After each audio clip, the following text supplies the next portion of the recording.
kali ini kami akan menjelaskan mengenai analisis fundamental dan teknikal dari dua emiten perusahaan ALP kami. Tapi sebelumnya saya Netalia Kaista, Saya Merdiandi, saya Faustin. Simak video kali ini. Emiten-emiten yang diinvestasikan adalah MDKA dan ADRO.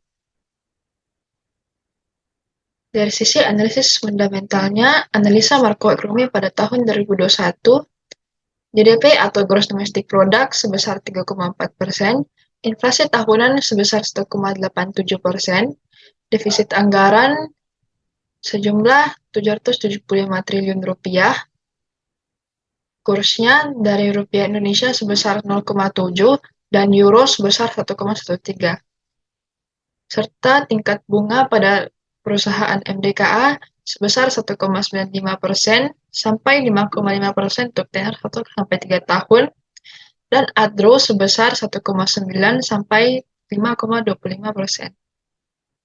Kami mencari 3 berita mengenai perusahaan MDKA sebagai bahan dari analisis industri.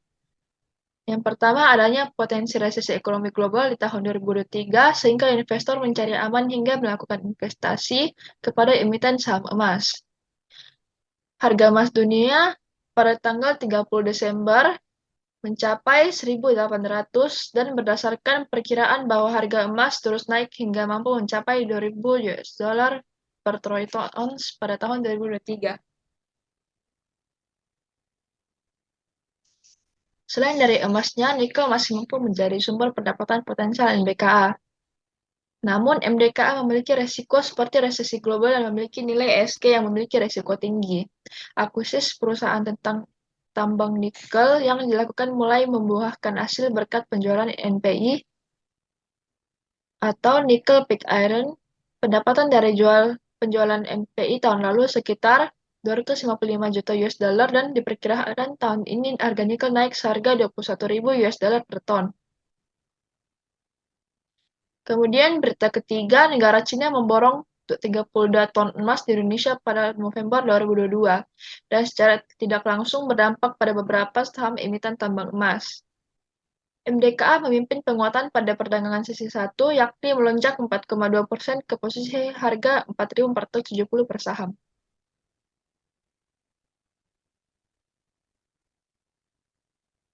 Pada analisis rasio MDKA dari segi likuiditas, yang pertama current ratio pada tahun 2020, kita dapat melihat bahwa perusahaan mempunyai rasio yang hampir di bawah 1 yang mengindikasikan perusahaan masih dapat membayar hutangnya kepada kreditor. Tetapi pada tahun 2021 terdapat peningkatan pada rasio yang mengindikasikan perusahaan tidak mempunyai masalah untuk membayar hutangnya. Yang kedua, quick ratio pada tahun 2020 dan 2021 perusahaan berpotensi memiliki masalah likuiditas karena rasionya yang di bawah 1. Yang ketiga, cash ratio pada tahun 2020 dan 2021 perusahaan dapat mengindikasikan memiliki cash ratio yang terbilang cukup rendah jika dibandingkan dengan rasio pada umumnya yaitu antara 0,5 hingga 1. Kemudian dari segi solvabilitas, yang pertama debt ratio pada tahun 2020 dan 2021, perusahaan memiliki debt ratio yang masuk akal yaitu 0,39 yang mengindikasikan perusahaan mempunyai aset 2,5 kali lebih banyak daripada kewajibannya. Yang kedua, debt to equity ratio pada tahun 2020 dan 2021, perusahaan mempunyai DER yang terbilang dapat diterima sebagai seorang investor karena rendahnya DER mengindikasikan perusahaan tersebut memiliki kewajiban yang kecil. Dari segi aktivitas, yang pertama THT pada tahun 2020 dan 2021, THT perusahaan terbilang rendah pada angka 0,3 yang mengindikasikan aset perusahaan tidak cukup menguntungkan bagi perusahaan. Yang kedua, WCT pada tahun 2020, WCT perusahaan memiliki rasio yang sangat tinggi pada 45,39 yang tidak umum pada suatu perusahaan. Tetapi pada tahun 2021, WCT perusahaan kembali normal dengan rasio 3,34 yang mengindikasikan perputaran modal kerja untuk tahun tersebut positif. Yang ketiga, FAT per tahun 2020 dan 2021, FAT perusahaan mengalami penurunan dari tahun ke tahun yang mengindikasikan inefisiensi operasi pada perusahaan. Kemudian dari segi profitabilitas, yang pertama NPM pada tahun 2021 dan 2020, NPM pada perusahaan mengalami penurunan yang mengindikasikan kurang efektifnya perusahaan mengubah pendapatan menjadi laba aktual. Yang kedua, ROI pada tahun 2021 dan 2020, ROI pada perusahaan mengalami penurunan dari 3% menjadi 2%, yang mengindikasikan berkurangnya keuntungan dari biaya investasi yang didapatkan. Yang ketiga, ROE pada tahun 2021 dan 2020, ROE pada perusahaan terbilang sangat rendah yang pada umumnya ROE yang bagus terdapat pada nilai di atas 100%. Kemudian dari segi rasio pasar, yang pertama EPS pada tahun 2021 dan tahun 2020, EPS pada perusahaan mengalami peningkatan dari 132 menjadi 146. Yang kedua, PER pada tahun 2021 dan tahun 2020, PER pada perusahaan mengalami peningkatan dari 18 sekian menjadi 26 sekian yang lebih tinggi dibandingkan dengan standar ideal PR pada perusahaan. Yang ketiga, PBV pada tahun 2021 dan 2020, PBV perusahaan mengalami peningkatan dari 93.462 menjadi 114.412. Selanjutnya adalah analisis industri dari emiten ADO atau PT Adaro Energi Indonesia (TBK). Dan di sini seperti yang kita ketahui adalah PT ADO ini adalah perusahaan yang bergerak di bidang pertambangan batubara. Dan di sini saya akan menjelaskan tentang analisis industri dan juga rasio dari PT Adaro. Nah, beta pertama mengenai industri adalah dapat dilihat di sini bahwa adanya terjadi di tahun 2022 itu terjadi namanya perang antara Rusia dan juga Ukraina. Nah, di sini dapat dilihat bahwa perang ini secara tidak langsung ternyata berdampak positif juga terhadap Indonesia. Lebih tepatnya itu terhadap pertambangan batubara. Nah, salah satu yang terdampak dari akibat perang tersebut adalah PT Adaro, yang dimana PT Adaro sendiri ini telah mengakui, direktur utamanya telah mengakui bahwa perusahaannya itu telah mendapatkan banyak pesanan batubara mulai berdatangan dari sejumlah negara Uni Eropa. Nah, di sini terbatasnya pasokan batubara di Rusia dan juga Eropa itulah yang membuat harga batubara itu telah mencapai ke level yang lebih tinggi. Nah, Indonesia sendiri itu telah menerima banyak pesanan dan bahkan telah mengirimkan pesanannya sebanyak 2-3 kapal ke negara Belanda dan juga Spanyol, yang dimana setiap kapalnya itu berisi sekitar 300.000 ton batubara. Nah, diketahui bahwa Kementerian dari ESDM menetapkan harga acuan dari batubara sendiri itu adalah sebesar 289,4 US dollar per tonnya. Dan sebenarnya harga ini meningkat sangat pesat dari bulan sebelumnya, yaitu sebesar 41,5%. Berita selanjutnya dapat dilihat bahwa permintaan dari batubara ini pada tahun ini itu sangat tinggi, dan diketahui bahwa mungkin harga dari batubara itu akan naik lagi, dan dari sini kita dapat mengetahui hingga Desember 2022 harga batubara di Rama masih akan naik tinggi pada pekan ini, yang dimana bisa kembali ke level psikologis, yang dimana harga per tonnya itu adalah sebesar 400 US dollar per tonnya. Nah, di sini meningkatnya permintaan serta suhu di Eropa yang lebih dingin akan menopang harga pasir hitam. Dan di sini pada sebulan terakhir ini harga batubara melonjak sekitar 27,3% dan dalam setahun itu meningkat sekitar 141,5%. Nah, batubara juga diperkirakan akan berlari kencang pada pekan ini karena meningkatnya permintaan yang ada, terutama di bagian Eropa. Tetapi selain di Eropa, ada juga negara Cina yang membutuhkan batu bara, yang dimana negara Cina ini membutuhkan batu bara untuk digunakan untuk persiapan dalam musim dingin. Dan negara Cina sendiri itu telah mengimpor batu bara sebanyak 32,31 juta ton pada November 2022. Dan hal ini sebenarnya meningkat sebanyak 10,7% dibandingkan bulan sebelumnya. Berita selanjutnya, bagaimana dengan potensi batu bara pada tahun 2023? Apakah sama dengan tahun yang kemarin? Nah, di sini kita dapat lihat setelah adanya potensi yang dimiliki di akhir tahun 2022 dan dampak dari perang Ukraina dan juga Rusia, kita dapat melihat bahwa pasar dari komoditas yang mulai lemah serta beberapa negara mulai berencana untuk meningkatkan produksinya. Indonesia mengambil langkah yang sama dengan beberapa negara lainnya, yang dimana mereka akan menetapkan target produksi yang lebih tinggi untuk di tahun 2023. Kementerian ESDM telah menetapkan target produksi batubara, yang dimana di tahun 2023 akan diproduksi sebesar 694 juta ton dan nyaris naik 5% dari tahun sebelumnya. Selanjutnya, bagaimana dengan analisis rasio dari PT Adaro? Jadi berikut hasil analisis dari PT Adaro yang telah kami lakukan. Nah, saya sekarang akan menjelaskan tentang hasil dari rasio ini.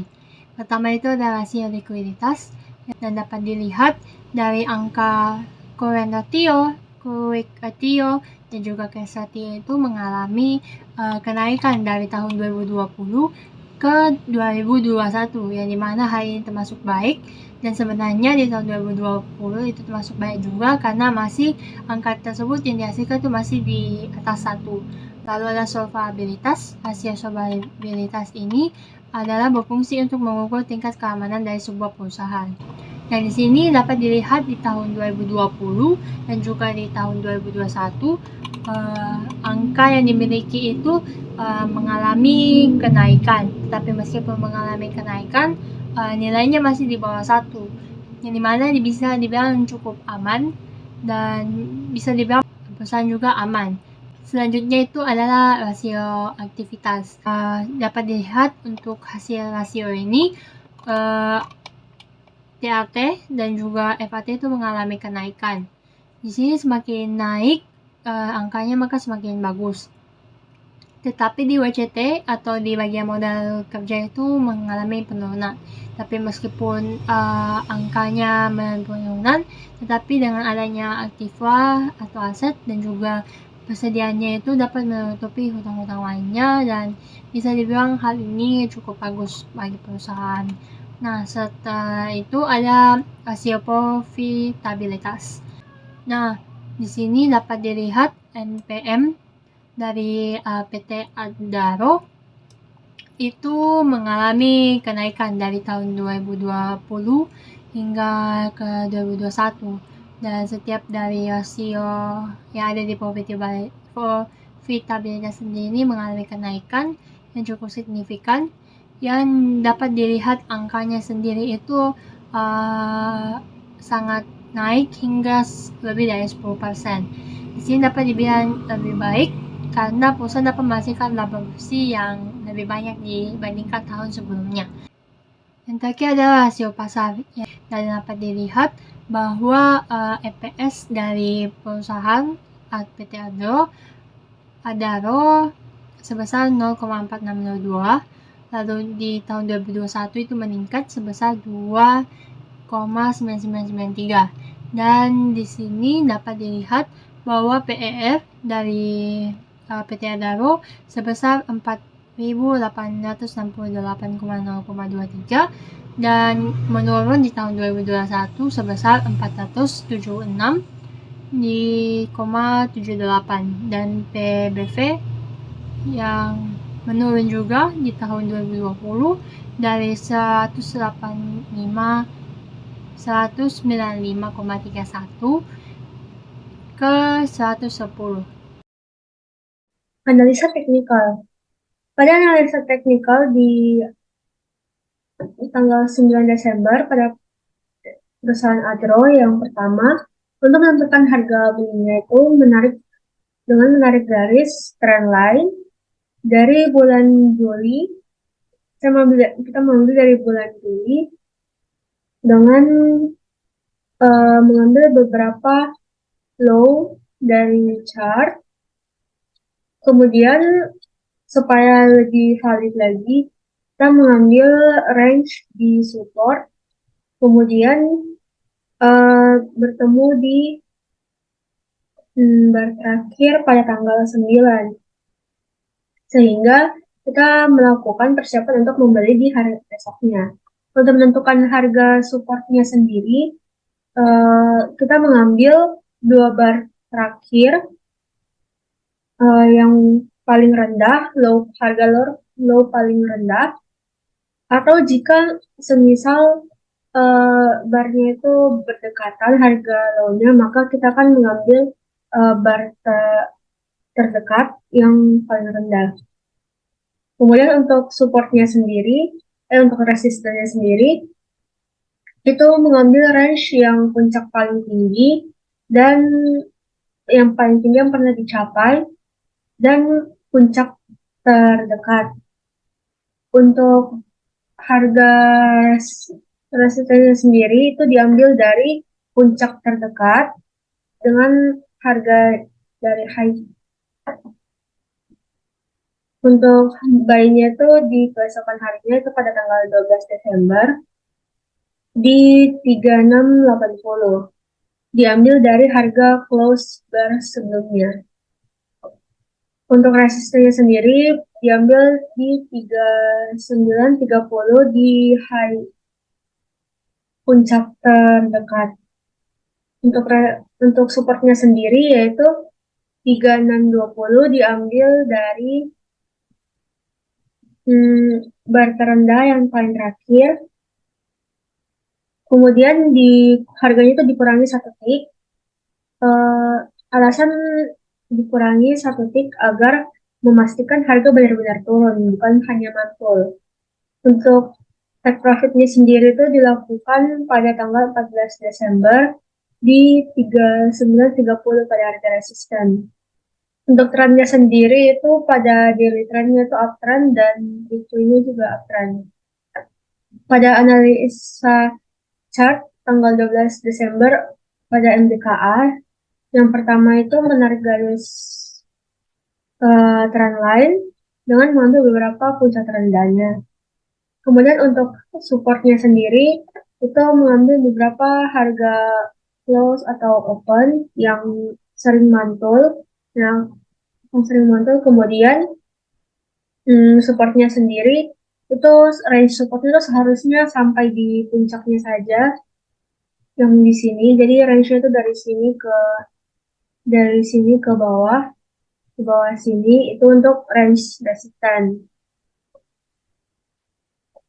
Kemudian untuk harga buy-nya sendiri itu terbeli pada keesokan harinya di 4250 pada harga close bar sebelumnya. Untuk resistennya sendiri di 4450 itu mengambil puncak tertinggi yang paling dekat. Kemudian untuk supportnya sendiri itu di harga 4200 diambil dari bar yang paling rendah, dua bar terakhir, low yang paling rendah, kemudian dikurangi 1 tick. Kemudian kita melakukan cut loss pada 20 Desember di harga support. Untuk trennya sendiri pada daily trend, pada chart daily-nya itu uptrend dan weekly-nya juga uptrend. Sekian dari kami. Terima kasih.